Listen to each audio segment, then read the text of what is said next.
안녕하세요. 연년생 5살, 6살 아이를 키우고 있는 30대 주부입니다. 돌이켜 생각해보면 제 결혼 생활은 돈으로 끝났네요. 저는 남편이 생활력 있고 경제관념이 있는 사람이라고 생각해서 결혼을 결심했던 건데, 그게 빚으로 돌아와 제 가슴에 큰 상처를 낼 거라곤 상상하지 못했습니다. 저는 서울에서 대학교를 졸업한 뒤 교수님의 권유로 영국에서 2년 정도 유학을 했어요. 유학을 마치고 한국에 돌아와서 공부를 좀 더 할까 고민하다 우연한 기회로 광고회사에 들어가게 되었습니다. 그렇게 직장 생활을 하다가 남편을 소개받았어요. 남편은 당시 중견기업을 다니는 평범한 회사원이었습니다. 2년 정도 연애를 하다 자연스럽게 결혼 이야기가 나왔어요. 결혼 이야기가 나오면서 연애할 때는 굳이 말하지 않았던 서로의 집안 사정을 좀 더 자세히 알게 되었습니다. 제 경우 제가 비록 해외에서 유학을 한 경험까지 있어도 친정이 경제적으로 유복한 편은 아닙니다. 저희 아버지는 중소기업을 다니시다 얼마 전 은퇴를 하셨고 지금은 건물 관리인으로 일하고 계시고, 어머니는 평생을 전업주부로 사셨어요.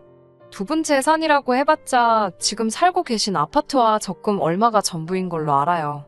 제가 결혼할 때는 그래도 친정아버지가 회사 생활을 하고 계셨기 때문에 지금보다는 상황이 조금 더 좋았네요. 남편 쪽도 저희랑 별반 다르지는 않았어요. 시아버지는 당시 이미 은퇴를 하신 상황이었고, 시어머니가 마트에서 일을 하고 계셨습니다. 그리고 결혼한 신우는 따로 살고 있었고요. 남편이 한 달에 50만 원씩 보내주고 있었더라고요. 결혼은 현실이었기에 이런 서로의 상황을 고려하지 않을 수 없었습니다. 다행히 어느 한쪽이 심하게 기우는 느낌도 아니었고, 양가 어르신들의 요구사항도 많지 않아서 결혼식까지 아무 문제 없이 원만하게 진행되었습니다. 다만 남편은 자기가 전세보증금을 해올 테니 저더러 결혼식 비용 및 하객 식사 비용을 부담하는 게 어떠냐고 하더군요. 저는 둘 다 반반하자고 했는데 남편이 아니라고 자기가 전세보증금을 하겠다고 계속 우기더라고요. 나중에 친한 친구에게 이야기를 하니까 친구는 농담하듯이 전세보증금은 어디 사라지는 돈이 아니지만 결혼식 비용은 내면 끝이라서 그런 거 아니냐고 했는데, 돈 타령만 하는 남편의 실체를 알게 된 지금 생각해보니까 진짜 친구 말이 맞는 것 같습니다. 자기 딴에는 그건 돌려받는 돈이니까 낫다고 생각한 거예요. 아무튼 제가 벌써 결혼한 지 벌써 몇 년인데 그동안 남들이 다 겪었을 법한 시시콜콜한 이야기는 하지 않겠습니다. 제가 결정적으로 남편과 이혼하게 된 사연만 말씀드릴게요.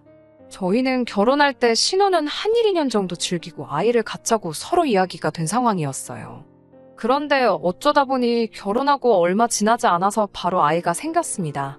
계획보다 빨리 찾아온 임신이었지만 당연히 행복했어요. 남편도 기뻐했고 양가 어른들도 다 축하해 주셨습니다. 그런데 제가 입덧이 너무 심했습니다. 친정어머니를 비롯해 주변 사람들 모두 저처럼 입덧이 심한 건 처음 본다고 하더라고요. 제가 다니던 회사에도 당연히 출산휴가며 육아휴직의 제도가 있었지만 그 제도를 이용한다는 게 그때는 지금보다 더 힘들었어요. 저는 도저히 직장 생활을 할 수가 없었습니다.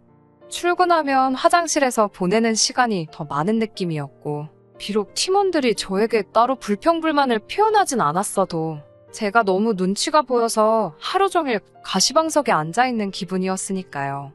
특히 광고회사가 트렌드에 민감하고 끊임없이 창의력이 요구되는 곳인데, 저에겐 새롭고 특별한 어떤 걸 생각해낼 만한 정신적 여유는 고사하고 당장 눕고 싶고 앉고 싶을 뿐이었습니다. 1~2달 정도는 어떻게 버텨냈는데 더는 안 되겠어서 남편에게 사표를 쓰겠다고 했어요.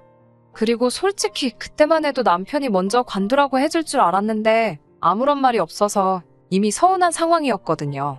제가 퇴사하겠다 하니 남편은 난처하다는 듯이 결혼할 때 애 가지면 회사 관둘 거라고는 안 했지 않냐며 기왕 버티기 시작한 거 좀만 더 버텨보면 안 되냐고 하더라고요.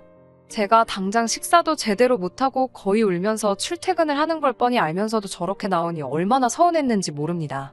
저는 지금 나를 보고 그런 말이 나오냐고 신경질적으로 맞받아쳤어요. 내가 지금 다른 남자 애를 가진 것도 아니고 당신 애를 갖고 이렇게 고생을 하는데 어쩜 그렇게 섭섭한 말만 골라서 하냐고 했더니 자기가 생각해도 미안했는지 금세 또 사과를 하긴 하더라고요. 그렇게 결국 퇴사를 하고 어쩌다 보니 연년생으로 아들 둘을 낳게 되었습니다. 사실 첫째 낳고 얼마 되지 않아 바로 둘째를 갖게 되면서 친정어머니가 많이 도와주셨어요. 그런데 이때 정말 남편에게 많이 실망했습니다. 친정어머니는 오시면 애만 봐주시는 게 아니라 청소도 해주시고 반찬도 해주시고 솔직한 말로 가사도우미 아주머니들보다 더하면 더했지 일을 덜하지 않고 가셨어요. 그래서 제가 남편에게 얼마씩이라도 용돈을 드리면 좋겠다 했는데 남편은 우리가 오시라고 한 것도 아니고 자기 혼자 외벌이 하는데 자기 불쌍한 건 안중에도 없냐고 하더라고요. 그렇게 나오는 남편이 야속하고 치사해서 제가 모아둔 돈에서 얼마씩 드리다가 그 돈이 다 떨어지고부터는 드릴 게 아무것도 없어. 나중에는 그냥 오지 마시라 했습니다. 그 뒤에는 아쉬운 대로 시어머니더러 도와달라 하니 시어머니가 와서 봐주시기는 했는데 시어머니랑 친정어머니랑 당연히 같을 리가 없지요. 일단 제가 너무 부담스러워서 뭐 부탁드릴 수도 없고 오히려 신경이 쓰여서 스트레스만 더 받는 기분이라서 그렇게 몇 번 부탁드리다가 결국 얼마 지나지 않아 이제 안 오셔도 된다고 했어요. 그렇게 결국 거듭된 출산과 독박 육아로 제 삶은 지칠 대로 지쳐갔습니다. 나도 한때는 잘 나가는 커리어 우먼이었는데 어쩌다 이렇게 된 건가 싶었어요. 애들 커가는 모습을 위안 삼아서 어찌저찌 버티긴 했지만 사실 무엇보다 남편의 배려 없는 말투에 상처를 많이 받았습니다. 아이들이 자라는 동안 남편은 손가락도 까딱 안 하면서 툭하면 집에서 이런 것도 안 하고 뭐 했냐, 저건 왜 안 했냐며 비하 발언을 해댔어요. 제가 한 번씩 왜 사람을 무시하냐고 받아치면 절대로 자기가 잘못했다고 인정을 안 하더라고요. 뿐만 아니라 시어머니도 하나뿐인 아들이 외벌이 하는 게 그렇게 못마땅하셨는지 저만 보면 싫은 티를 내시더라고요. 평소에 땀이 많은 남편은 겨울에도 장갑 끼는 걸 별로 안 좋아하는데 지난 겨울이 많이 추웠잖아요.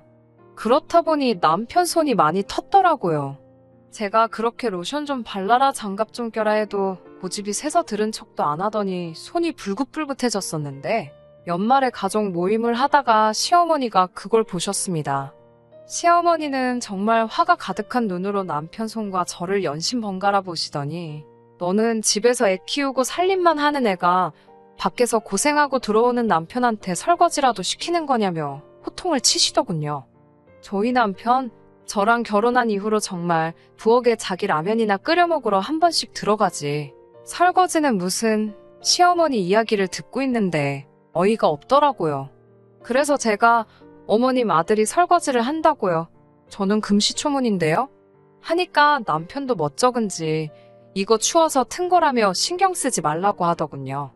시어머니는 저한테 사과는커녕 아무튼 당신이 제 평소 행실을 다 눈여겨보고 있다며 밖에서 돈 벌어오느라 고생하는 남편한테 시덥잖은 일 시키지 말라고 아주 당부를 하시더라고요. 그러다 얼마 전부터 아들 둘 다 동네에 있는 어린이집에 다니면서 저에게도 여유 시간이 생겼습니다. 평소에도 자주 연락하던 직장 후배에게 제가 요즘 여유 시간이 좀 있는데 혹시 제가 할 만한 일이 있을지 물었어요. 용돈벌이라도 할까 싶었거든요. 그런데 후배가 너무 반가워하면서 그렇지 않아도 갑자기 큰 프로젝트가 하나 들어왔는데 같이 해보자고 하더라고요. 비록 계약직이었지만 놓치고 싶지 않아서 남편에게 조심스레 물어봤는데 의외로 흔쾌히 전폭적으로 지원을 해주더라고요. 그런데 그런 남편의 모습을 보니 고마우면서도 약간 씁쓸한 마음이 들었어요. 제가 돈 벌어온다니까 그렇게 반가운가 싶어서요. 실제로 제가 돈을 벌기 시작하니까 남편도 처음에는 조금씩 집안일하고 육아를 도와주긴 하더라고요. 시어머니도 눈치를 덜 주셨고 반찬도 해다 주시더라고요. 결혼 생활 몇 년 동안 시어머니가 반찬을 해다 주신 적은 남편이 아팠을 때 빼고는 없었는데 말이지요. 아무튼 제가 6개월의 직장 생활을 하는 동안은 말 그대로 숨통이 트이는 기분이었어요. 하지만 말 그대로 계약직은 계약직이잖아요. 다시 집에 있게 되면서 육아와 살림 모두 제 몫이 되었습니다. 근데 남편은 이전보다 더 심하게 짜증을 내더라고요. 한 번씩 뭔가 자기 뜻에 엇나가면 집안일도 자기가 해보니까 별것도 아니던데 그걸 못하냐며 저를 한심하다는 듯 대했습니다. 자기가 해보니까 설거지 그거 그릇 몇 개 대충 헹구면 끝이고 빨래는 세탁기가 다 하고 청소기 들고 다니면서 바닥 몇 번 문지르면 다 되더래요. 그러면서 저한테 그런 것도 제대로 못하니까 직장을 6개월밖에 못 다닌 거라고 하는데 정말 욕이 목구멍까지 차올라왔어요.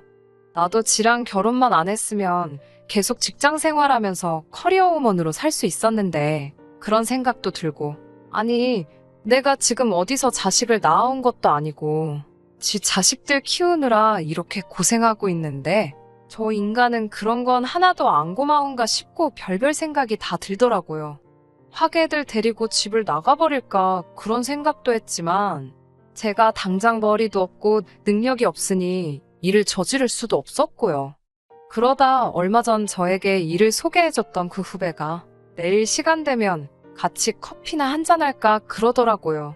마침 며칠 전 친정부모님이 손주들 보고 싶다 하셨기에 애들은 친정에 맡겨놓고 만나면 되겠다 싶더라고요. 그렇게 후배를 만났는데 후배가 하는 말이 전에 같이 일할 때도 느낀 거라면서 제가 회사 다닐 때는 그렇게 예쁘게 하고 다니더니 지금은 왜 이렇게 말랐냐며 속상해 하더라고요. 맨날 돈 타령하는 남편 때문에 네일아트는커녕 머리하러 미용실 가는 것도 큰 마음 먹고 가곤 그랬어요. 옷 하나 사 입어도 벌어온 돈 허투루 써제낀다 이러쿵 저러쿵 말이 많아서 입던 옷 돌려가면서 입고 그랬습니다. 그래도 깔끔하게 하고 다녀서 남들이 모를 줄 알았는데 다 티가 났나 보더라고요.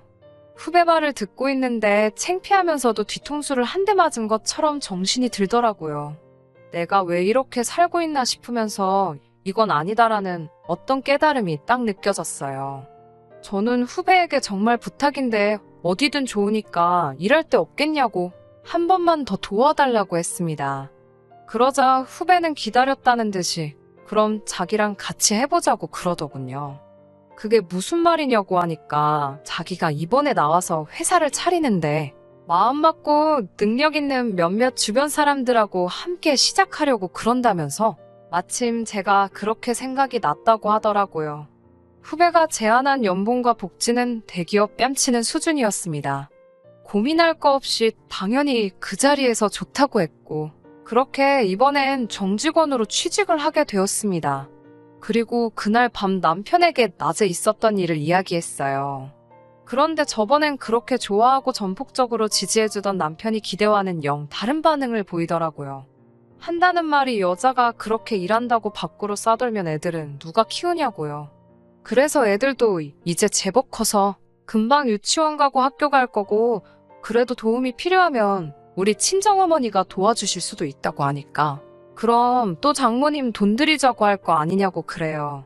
그러면서 할머니가 자기 핏줄 봐주는데 왜 돈을 줘야 하냐면서 자기는 그게 이해가 안 된다고 그러더군요.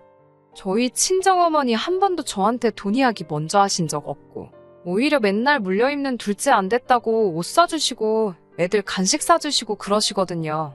그렇게 본인 돈 쓰셔서 뭐 사오실 때마다 저도 제 선에서 드릴 수 있을 만큼 드렸던 거고요. 남편은 듣는 제 마음은 전혀 신경 쓰지 않는 듯이 계속해서 한다는 말이 다 내 돈 갖다 슬 궁리하는 사람들 뿐이라며 한숨을 푹푹 쉬더군요.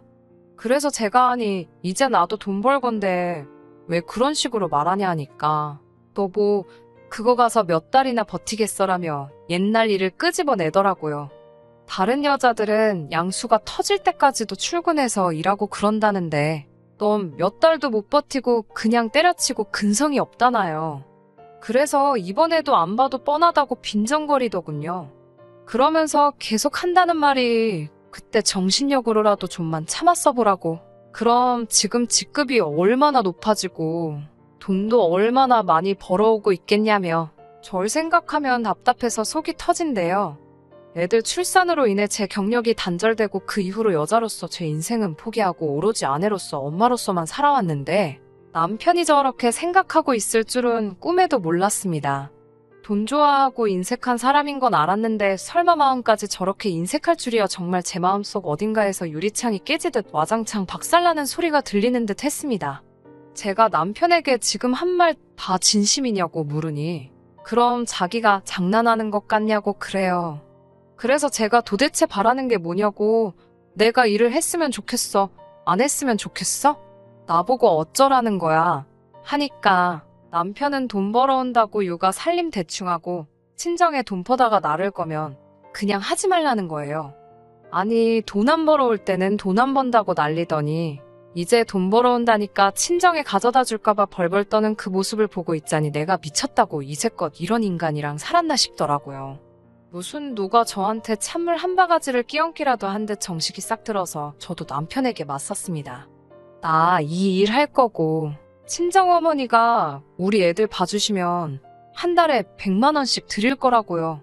그리고 일하는 동안 육아살림 반반씩 하자고. 그거 못하겠으면 당신은 그냥 나가서 혼자 살면서 당신 벌어서 당신 쓰고 살라고요. 대신 이혼하자고 했어요. 애들 볼 생각은 꿈도 꾸지 말라고요. 그러니까 남편이 어이가 없다는 듯이 저더러 미쳤냐고 그러더라고요. 그래서 내가 지금 장난하는 거 같냐고, 당신이 나가기 싫으면 그냥 여기 있으리고, 그냥 내가 나간다고 그러고, 그 길로 애들하고 제 짐 대충 싸서 나와버렸습니다. 어차피 곧 전세 계약이 만료라서 집도 알아보고 있었는데 이참에 다 정리해버리자 싶더라고요. 그 길로 친정에 와서 버텼습니다. 자식 낳아서 키워보니까 부모님이 어떤 마음으로 절 키워주셨는지 알겠더라고요. 그 마음이 이해가 되니까 더 남편에게 돌아가고 싶지도 않은데, 남편은 자기가 다 잘못했다며 그냥 들어오라고, 그러면 없던 일로 해주겠다고 그러더군요. 아직도 자기는 아무 잘못 없고 제가 잘못한다고 생각하고 있는 걸 보니 상황이 이 지경이 될 때까지도 정신을 못 차린 거였죠. 다행히 승률 좋은 이혼 전문 변호사를 사서 그런지 남편의 지속적인 언어폭력이 이혼 사유로 인정이 되었습니다. 그래서 많이는 아니지만 위자료도 받고 양육권도 제가 가져왔습니다. 양육권은 순순히 포기하던 남편이 위자료 청구를 받고서는 개거품을 무는데, 저런 걸 남편이고 애들 아빠라고 참고 산 세월이 아까워서 죽겠더라고요. 하지만 이제라도 제 인생 멋지고 화려하게 살아보려고 합니다. 친정부모님도 애들은 걱정하지 말고 제 뜻을 실컷 펼쳐보라고 하시네요. 아이들이 있는 상황에 이혼이라는 결정이 쉬운 것만은 아니었습니다. 하지만 하고 나니 아무것도 아니네요. 오히려 후련하다고 할까요? 잘은 모르겠지만 저와 같은 상황에 처했거나 같은 고민을 하시는 분들이 분명히 있을 거라 생각됩니다. 아이들을 위해, 가족을 위해 자기 한 몸 희생하는 것이 무조건 나쁘다는 말은 아니지만 무조건 참고 사는 것만이 답이 아닐 때도 있다고 생각합니다. 저도 그동안 보지 못했던 제 인생의 새로운 길이 보이는 것 같아요. 다른 사람들을 위해 자신을 포기하는 것 또한 정답이 아니라고 생각합니다. 저도 뒤늦게나마 제 인생에서 가장 현명한 결정을 내린 게 아닐까 하는 생각이 들어요. 다른 분들도 제 사연 들으시고 용기 내주셨으면 하는 마음으로 이렇게 제 이야기는 끝내도록 하겠습니다. 끝까지 들어주셔서 감사합니다. 오늘의 사연은 여기까지입니다. 구독과 좋아요, 알람 설정 부탁드리고 더 좋은 사연으로 다시 찾아뵙겠습니다. 감사합니다.